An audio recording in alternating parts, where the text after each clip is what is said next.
You've probably seen the headlines promising to reveal the credit score loophole banks hope you miss.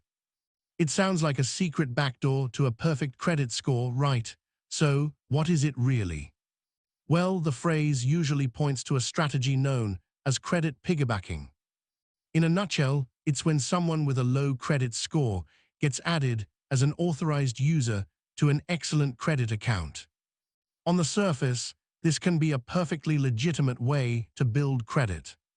But it's called a loophole due to past abuse, and there are limitations you need to know. Let's break down exactly how this is supposed to work. The idea plays on credit scoring mechanics. When you're added as an authorized user, the entire account history can get tacked onto your credit report. If the main cardholder pays on time and keeps balances low, that positive history boosts your score. You don't even need to use the card. The primary cardholder just adds your name. This is incredibly helpful for young adults or those recovering from past credit mistakes. The loophole label came from shady companies renting authorized user spots to strangers for a fee. This artificially inflated scores overnight, gaming the system. But here's the catch. The credit industry has worked hard to close it.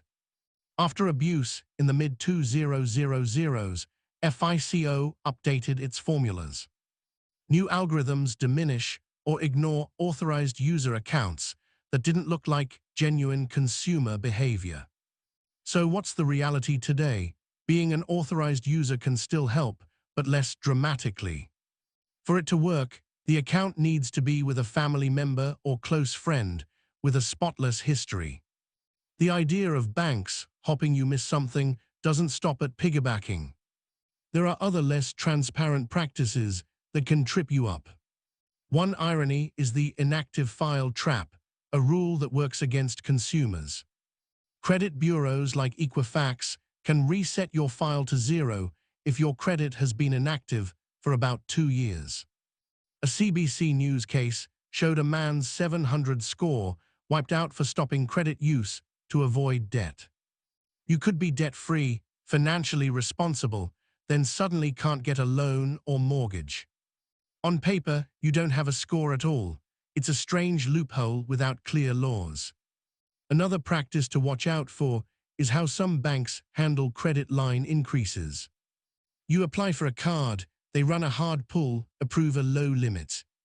Months later, you ask for an increase. Some lenders perform a second hard pull. Since hard pulls can ding your score, it's a frustrating double whammy. So what's the smart way to build credit without chasing risky loopholes? If you have a trusted family member with great credit, ask them to add you as an authorized user. Just make sure the bank reports authorized users to the credit bureaus. Remember, you're not just hitching a ride. Their negative marks could affect you. At the same time, build your own history.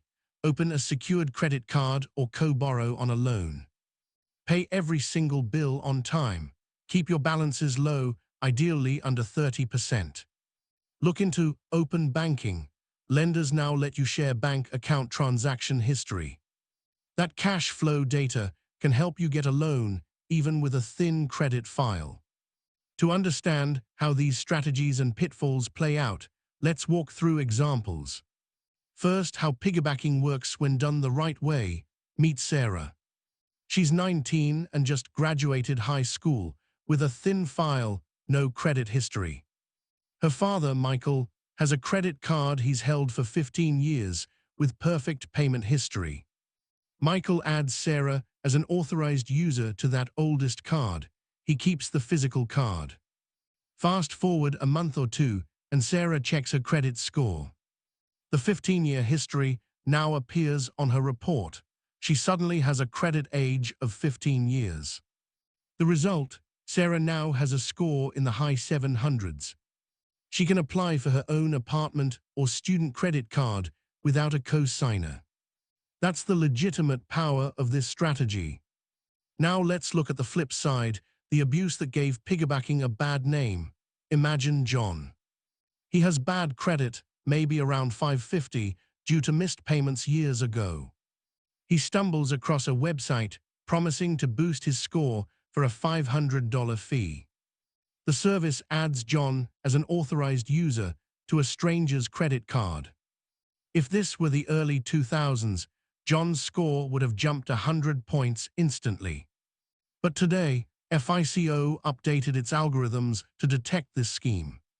The score boost is minimal at best, or sometimes non-existent. Many lenders might deny the boost or flag the account as risky, so that loophole largely closed. Here's a different kind of trap, one that works against you without realizing it. Meet Maria.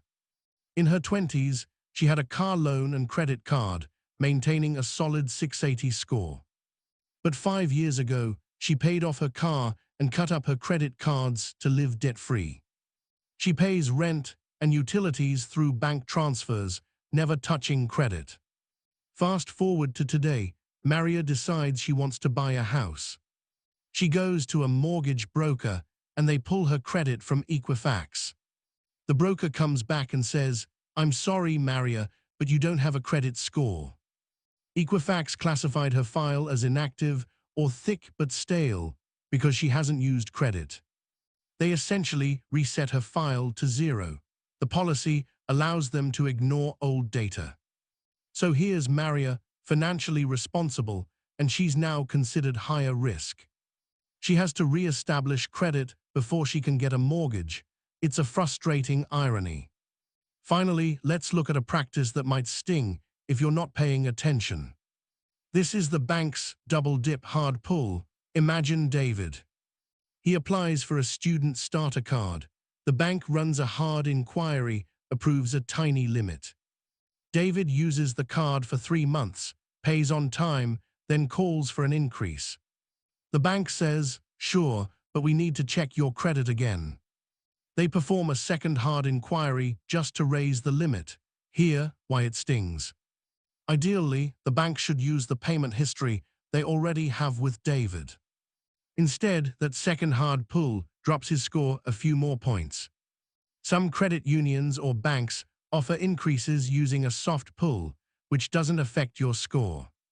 You can ask them to use a soft pull instead. Many will refuse, but it never hurts to ask. Whether it's building credit, falling into an inactivity trap, or getting hit with a hard pull. These examples show how much the system can vary and why it pays to know the rules. While credit piggybacking was once a major loophole, its power has been greatly reduced. The real secrets aren't about getting rich quick, they're the complex and arbitrary rules. But the best defense is simply building your own positive history.